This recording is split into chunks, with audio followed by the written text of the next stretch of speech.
L'annonce, presque innocente, de la vice-ministre britannique de la Défense de l'envoi de munitions à uranium appauvri à Kiev n'en finit pas d'avoir des conséquences, toujours sous le signe du nucléaire. Даже вне контекста вот этих событий, этого заявления, Александр Григорьевич Лукашенко давно ставит вопрос о том, чтобы разместить на территории Беларуси российское тактическое ядерное оружие. В этом смысле Александр Григорьевич прав. Он говорит, ну слушайте, мы же ваши ближайшие союзники. Почему американцы своим союзникам делают, а на их территории размещают?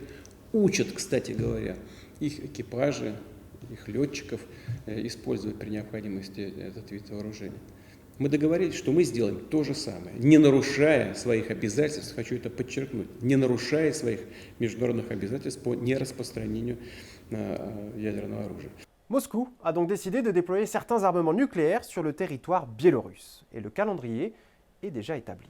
С 3 апреля приступаем к обучению экипажей.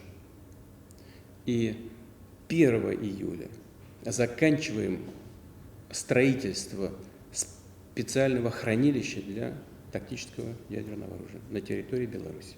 Le tout avec la bénédiction d'Alexandre Loukachenko, qui militait pour accueillir ce type d'armement sur son sol depuis quelque temps déjà. Même si le contexte dans lequel cette décision a été prise n'est pas particulièrement réjouissant. Россия поставит нам боеприпасы с настоящим ураном. Если они безумцы, то они вот этому процессу дадут толчок. Вот самое страшное и самое опасное. Поэтому от безумства надо немножко уходить в сторону. И потом, как только эти боеприпасы взорвутся на позициях войск России, вы увидите, ответ будет страшный. Для всей планеты уроком будет. У России не только объединенный уран. Вы это прекрасно знаете. Поэтому я думаю, что этот тренд в этой войне в плане эскалации и начинать не надо.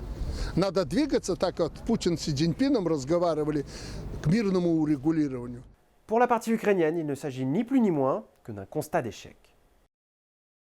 En déclarant son intention de déployer des armes nucléaires tactiques en Biélorussie, la Russie a finalement prouvé à l'Europe son inadéquation et son incapacité à négocier, détruit la souveraineté de la Biélorussie et augmenté les menaces qui pèsent sur ce pays, annulé les tentatives pour obtenir un partenariat systémique avec la Chine. Voilà donc les maîtres des combinaisons grandioses. Sans surprise, cette décision a largement été commentée par les responsables occidentaux. L'Union européenne a par exemple brandi la menace de sanctions si les armements en question venaient à être effectivement déployés. Si la Biélorussie accueille des armes nucléaires russes, il s'agira d'une escalade irresponsable et d'une menace pour la sécurité de l'Europe. La Biélorussie peut encore y mettre fin, c'est son choix. L'Union européenne se tient prête à réagir par de nouvelles sanctions. Ce à quoi a rapidement réagi le ministère des Affaires étrangères biélorusse en affirmant que cette mesure s'inscrit dans le respect du droit international.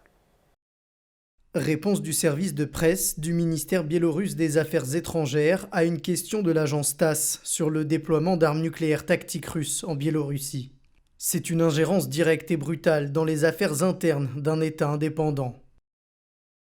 La formation des pilotes biélorusses, aptes à conduire des avions avec des munitions spécifiques, la modernisation de ces avions, de même que le déploiement d'obus nucléaires sur le territoire biélorusse, sans que Minsk puisse les contrôler ou avoir accès aux technologies appropriées, ne vont en aucune sorte à l'encontre des dispositions des articles 1 et 2 du traité sur la non-prolifération des armes nucléaires.